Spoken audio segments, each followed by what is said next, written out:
So I watched Baron Coleman last night, and he spent about 20 minutes talking about how other people are almost flooding the market, so to speak, to crash any other approaches to the Tyler Robinson investigation. I have no issue with this. I watch him, I like him, so I watched it on the rerun this morning because it's so late for me.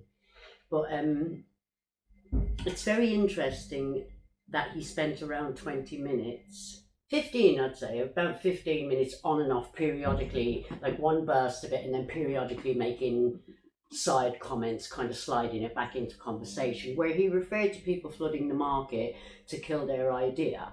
But it was more interesting when he started to talk about how people were saying certain things about him and looking into his background in some form or other, because I'd been doing that recently. It was so strange to hear.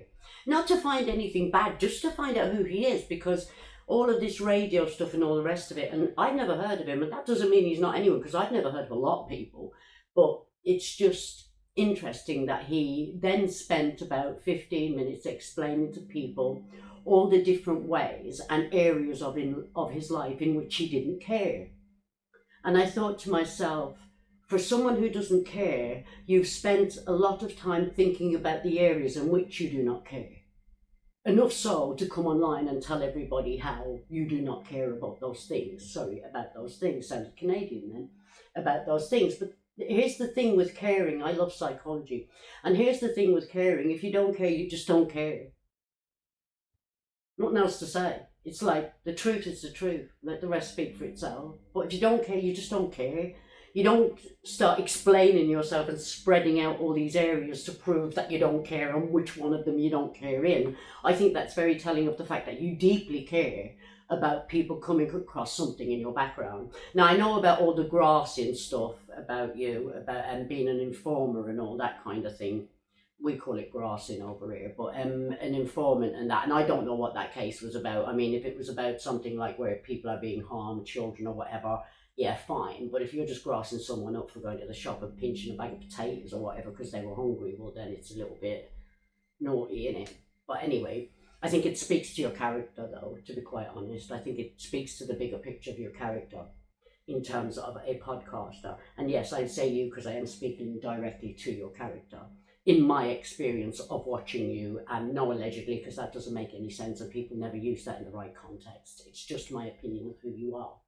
And also, I find when I watch Baron how manipulative he is by softening people up with terminologies like his high IQ outfit, and then somewhere in the podcast calling them people that don't believe the Fed's law or any angle of a story in which he doesn't believe to be low IQ, or to be some kind of gullible human being because they're believing a story other than the one that he offers. That's very manipulative. And I speak manipulators, and this is why I watch all of these people. It's not that I don't enjoy, as I've explained before, it's not that I don't enjoy watching them, I do. It's just, if someone's going to attempt to manipulate me, I want to pick it to be someone I actually like watching, and I like watching all of these people. I'm not saying they're nasty people. That's not what I'm saying at all. And I would imagine, like, even in my experience, I know people who do this and they don't know they're doing it. And maybe he doesn't know he's doing it. Maybe he doesn't know that he has this predisposition of placing statements in a place to make people feel that if they don't follow his line of thinking, they're somehow less than high IQ, which is really manipulative, really, really manipulative. So he spent a lot of time last night telling people how much he didn't care in all the areas he didn't care of, and then he proceeded to manipulate his audience. And just because you lay out things that you call facts in front of people, I have nothing in the game at all when it comes to the outcome of Tyler Robinson's case, except for the fact that I hope to God an innocent man, if he is innocent, does not go to prison or get put to death. Also, it makes no difference to me if he does or not in a callous way, just in respect of it's not my life. I'm watching it as an observer, not as reality. it's not a reality for me. I mean, it's not in my world in the sense of it being able to shift me, and that's my measure on a reality. That's why I speak manipulate. So if people are going to try and shift my reality, I want to know in which ways they actually do this. So if I watch them, I can tell what techniques and methods they use to do it. So I don't get fooled by it. Also, I noticed as well that they're doing what they're so-called talk about no other side existing, left, right, Democrat, whatever, none of that exists in Republican. And then they proceed to make references like on that side or them. Well, them implies there's an opposite to you. You can't be one side and say them if there isn't an opposite to your argument. There's always the protagonist and the antagonist in all stories, isn't it? And each so-called side seems to see themselves in this way.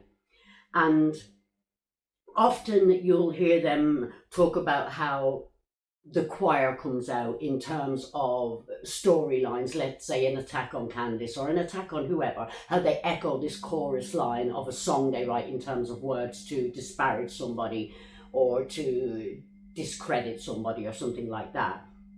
And then I watch them, I scan through, and I watch every one of their crew do the same thing. You'll hear Baron say something about somebody one night, and then the next day, or you'll hear Candice say something, then you'll hear Baron say something, then the next day you'll hear Coach say something. And if things get really bad, then you'll see Ian come out. Ian is almost like the director of that crew for me, and he only seems to really come out when you need a really heavier body of a backing force. You might say, well, Candice is bigger than Ian. Yeah, but it's a different kind of crowd that follows Ian, and he's got a different hand in different kinds of games. Do you know what I mean? Ian's very manipulative too, and a lot of people are. We all are in certain ways, some of us consciously, some of us not so consciously. And I'm hoping that the people that are doing it online that I observe at the moment are really doing it less consciously than consciously, because that means that they're intentionally harmful people. But that's just my opinion if it's being done intentionally. But yeah, so watch people's language when you're watching some of these programs, and make sure that they're not using flattery or ego alerts to get into your psyche and then make you think that if you have an alternative viewpoint on something, you're less intelligent than them. It's the ultimate in manipulation, absolute ultimate in manipulation. It's like there's a technique that Candice uses all the time that I mean, she presents it great, but there's a technique she uses, and she tends to say things like, she'll point out things like, well, all of these people seem to be in the military, or all of these people seem to be. I used to work in a chocolate factory when I was younger, and believe it or not, most of the people that I knew in my life were involved in chocolate in some way. What do you think that says about me? If you work in a hospital, your colleagues and your friends, on the whole, the people you move with most days, tend to be doctors and nurses.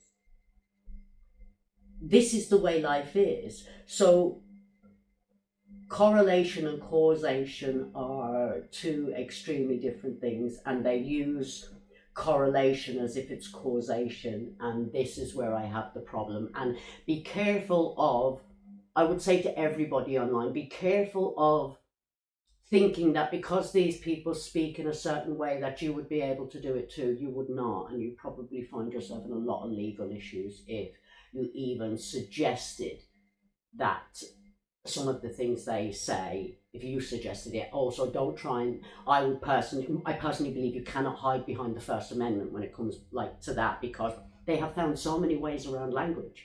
And just because they're getting away with it and they have this high following and this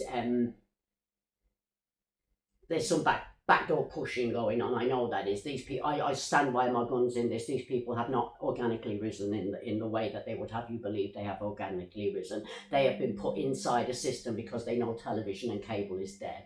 So they've been put inside it to carry on with the program of manipulation of the masses, of the public. And the only war that's actually going on is between all of these people and who has the power to manipulate the most and the first. So the only thing we should ever be able to do in regards to these things, the efforts people make, is one, learn to speak manipulate and watch how people use it, and then make sure when you're watching the people you enjoy watching, like I do, that you know manipulations is going on. Anyway, stay safe.